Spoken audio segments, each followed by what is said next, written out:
Christianity is often described as a religion of love, hope, and salvation. But under the surface, it holds a powerful and often troubling relationship with suffering. Not just as an unfortunate part of life, but as something that carries value, something to be embraced, even glorified. And this idea has quietly shaped cultures, governments, medical systems, and even personal choices, especially in parts of the world deeply influenced by Christian ethics. The story begins with one of the most central images in Christianity: a man nailed to a cross, bleeding, humiliated, and dying. The cross is not just a symbol of death, it's a symbol of willing, sacred suffering. Jesus, the central figure of Christianity, doesn't just endure pain. His suffering is portrayed as necessary, holy, and even beautiful. He dies not just for a cause, but to atone, to redeem. The more he suffers, the more valuable his sacrifice is believed to be. This sets a very specific tone. From the very beginning, pain isn't just pain. It's a path to something higher. That message, repeated in sermons, hymns, and stories, gets into the culture, and slowly suffering stops being just a problem to solve. It becomes a tool, or worse, a virtue. In Christian teachings, suffering is often framed as a test of faith. When someone gets sick or loses their job or is abused, they're told they're being refined like gold in fire, that their pain has meaning, even if they don't understand it yet. This can seem comforting, but it also creates a dangerous mindset. If pain is meaningful, then easing suffering can seem unnecessary or even wrong. In the Middle Ages, Christian monks and saints would beat themselves with whips, wear shirts made of hair to itch and irritate, or sleep on the ground as a form of spiritual discipline. They believed these acts of self-punishment would bring them closer to God. These weren't isolated or fringe practices, they were admired. The more they denied themselves, the holier they were seen to be. Today, we may look at that and think those days are gone, but the mindset remains. In hospitals run by religious groups, especially Catholic ones, terminally ill patients are often denied assisted dying, no matter how much they beg for relief, because pain, even unbearable pain, is still sometimes seen as a noble thing. It's still seen as something that purifies the soul. In a way, Christianity doesn't just tolerate suffering, it justifies it. It gives it purpose. And that can have very real, very human consequences. Think about how society treats the poor. The idea that poverty is part of God's plan or that the poor are spiritually rich has justified leaving them without help. The phrase, "Blessed are the poor," becomes an excuse not to change a broken system. And then there's the issue of guilt. In Christianity, suffering is often tied to sin. The idea that if you're suffering, maybe you did something wrong, maybe you're being punished. This isn't always said out loud, but it hovers beneath the surface. It shows up when someone gets sick and people start talking about spiritual healing instead of medical help, or when someone is depressed and is told to pray harder instead of seeing a therapist. It can create a cruel silence around real problems. There's also a kind of hierarchy in suffering. In Christian thought, suffering for others is often seen as the highest form of love. That sounds noble, but it has consequences. It teaches people, especially women, to accept pain as their role, to serve others, to put their own needs last, to sacrifice their well-being for their family, their church, their community. This isn't just personal. It shapes expectations, policies, and even laws about things like reproductive rights and healthcare. This glorification of suffering plays out in politics too. Leaders who frame war, hardship, or poverty as tests of moral character often use Christian language, even in secular governments. The message becomes, if people are suffering, it might be for a reason. Maybe they deserve it. Maybe it's building character. Maybe it's part of God's plan. That attitude trickles down. People start seeing their pain not as something to escape or fix, but something to endure, and they start judging others the same way. If someone is poor or sick or struggling, maybe they're not trying hard enough, maybe they're not praying hard enough, maybe they're meant to suffer. That's a toxic idea. And it's not an accident. It's deeply embedded in a religious story that sees suffering as a path to glory.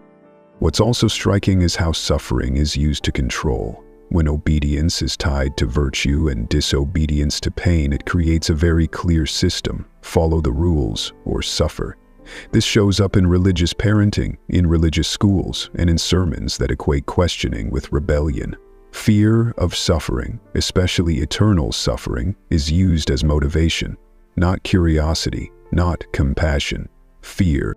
In that system, even the idea of heaven and hell reinforces suffering. Do the right thing and you'll be rewarded after death. Do the wrong thing and you'll be tortured forever.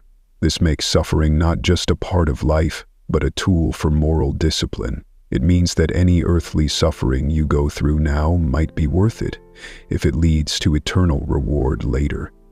That idea has been used to justify everything from colonization to domestic violence. The promise of future bliss makes people accept present harm. Many people don't realize how much these ideas affect them, even if they've never set foot in a church. Cultural Christianity has seeped into laws, media, and language. People praise those who carry their cross or suffer in silence, as though that's admirable. Complaining becomes a flaw. Asking for help becomes weakness.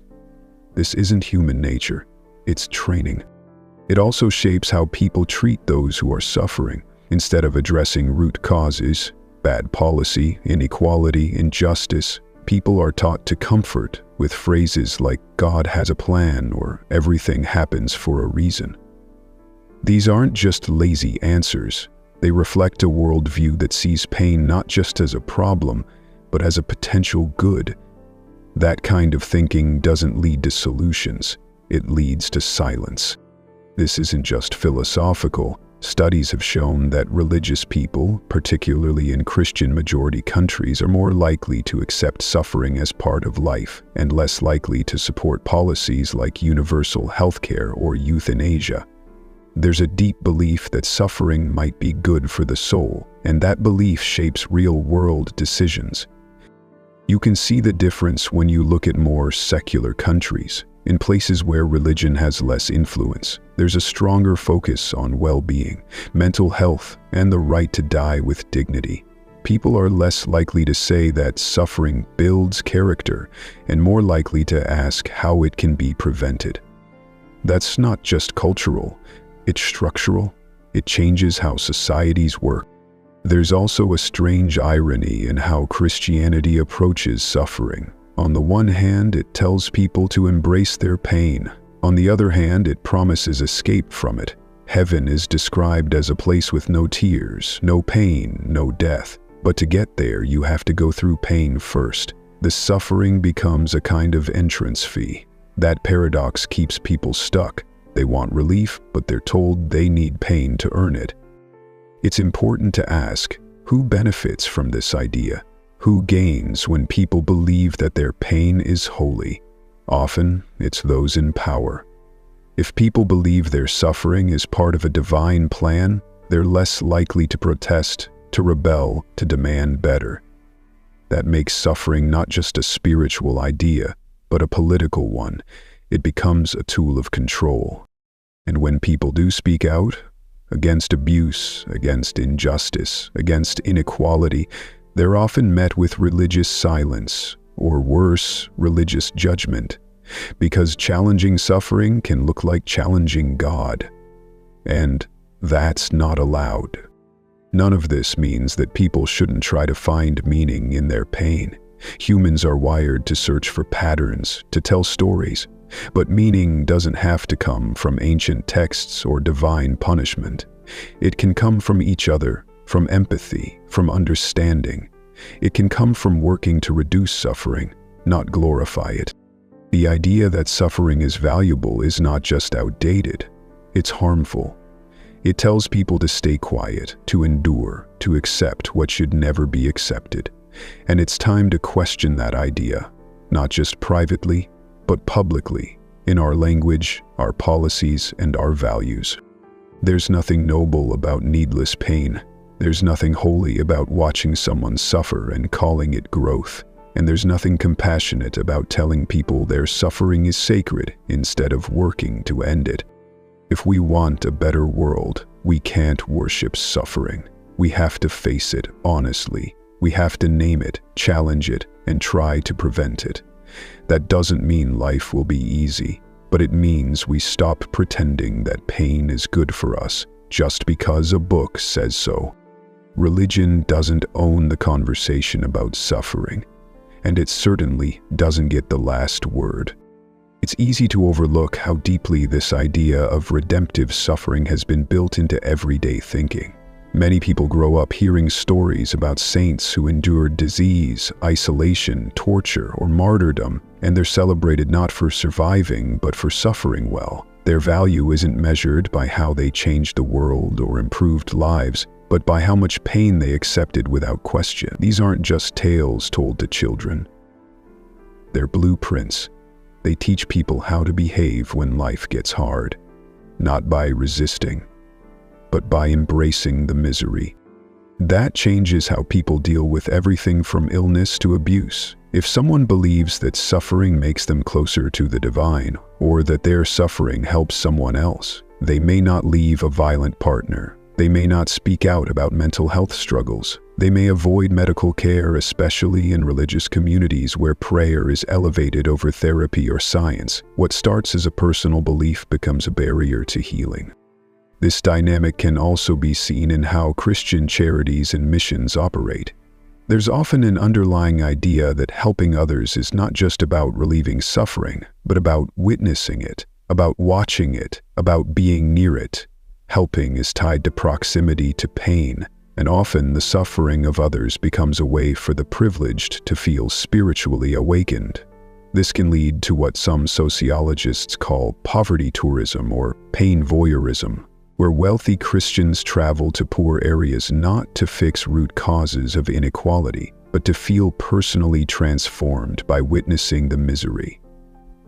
The story becomes less about helping others and more about how their suffering changed the observer. That mindset leaks into how society views justice too.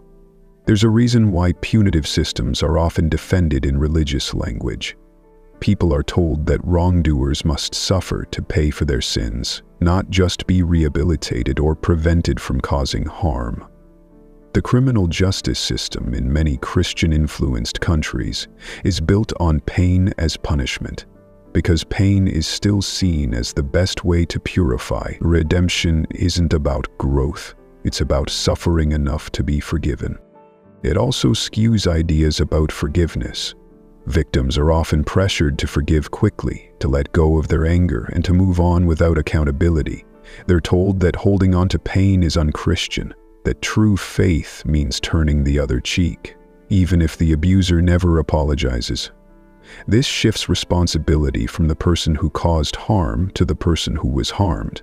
The victim is now tasked with doing the emotional labor of spiritual maturity, and if they refuse, they're seen as bitter, broken, or vengeful. That's not healing. That's control. There's also the matter of who gets to suffer.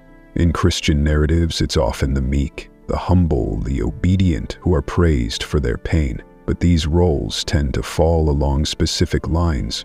Historically, women have been the ones expected to suffer silently, to serve, to sacrifice, to bear children in pain, to stay in difficult marriages for the family, to forgive infidelity or violence, all while being told that their endurance is sacred. That's not a coincidence.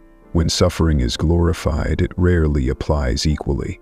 Some are told to endure, others are told to lead.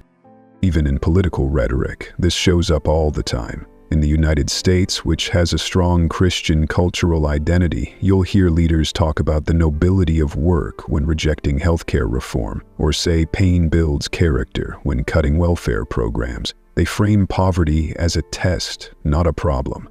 If people are struggling, maybe it's part of God's will. Maybe helping them would interfere with divine judgment.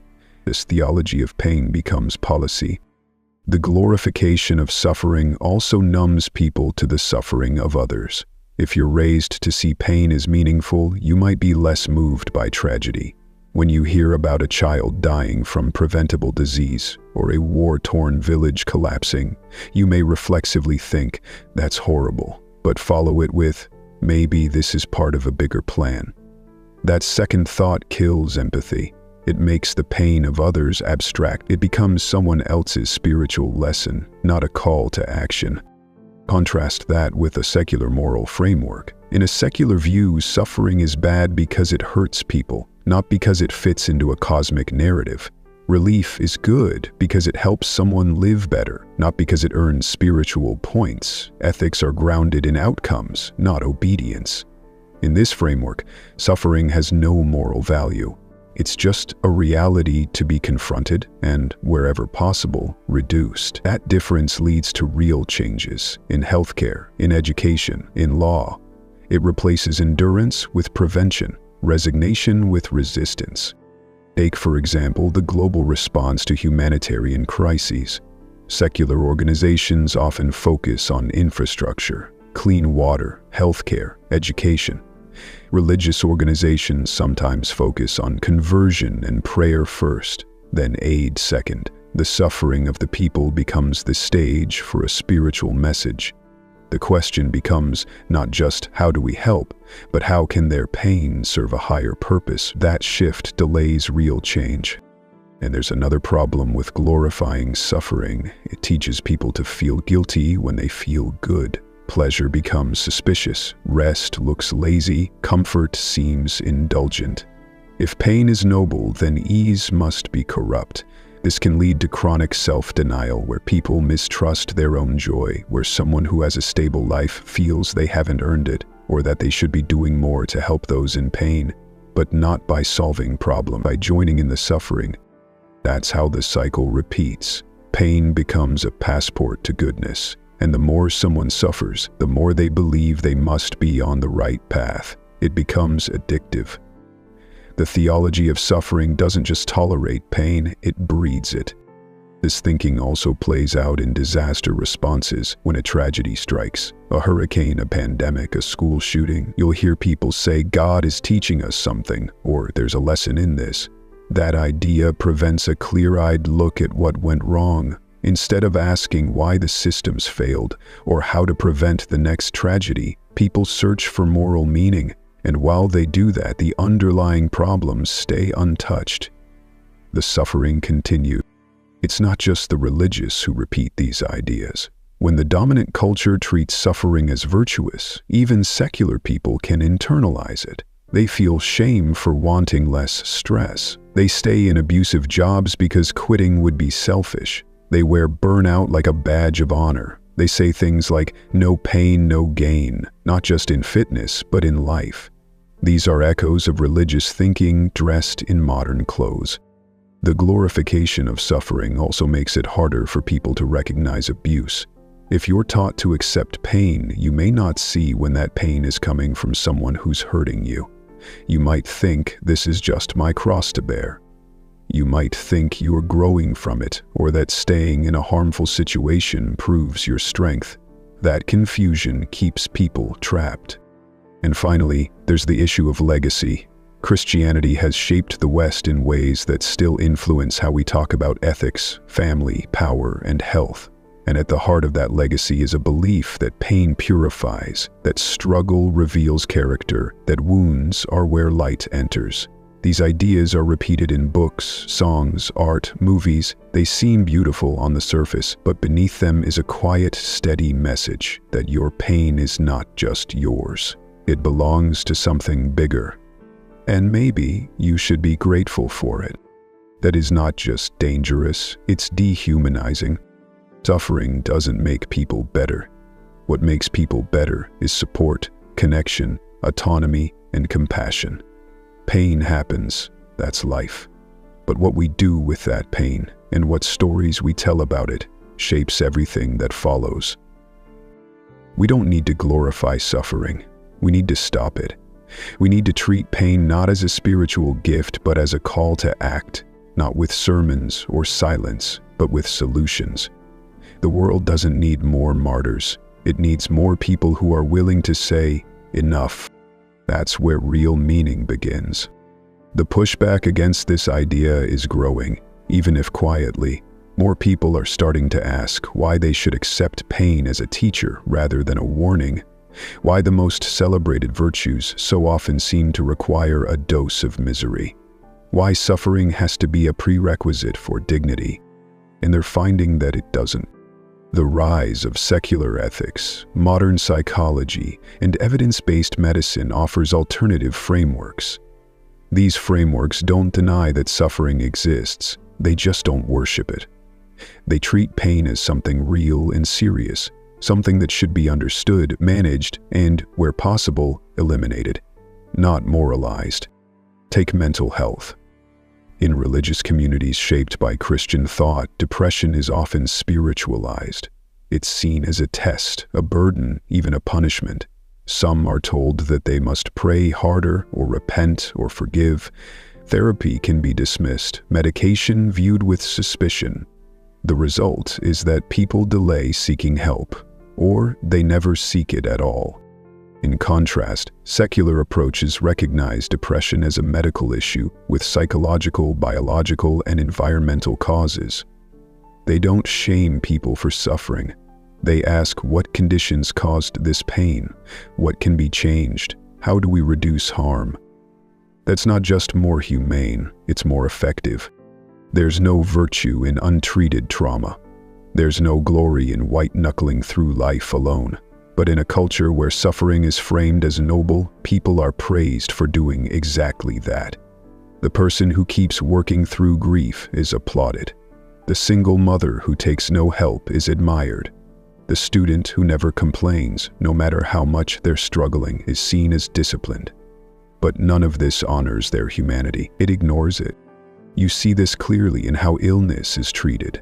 In many Christian-influenced cultures, the sick are often expected to be stoic, to offer it up, to suffer quietly and not make others uncomfortable.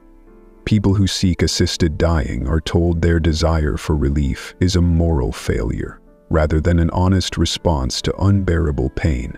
Some religious hospitals even prevent terminally ill patients from accessing legal medical options, not because it helps them, but because it maintains a theological line about the value of suffering.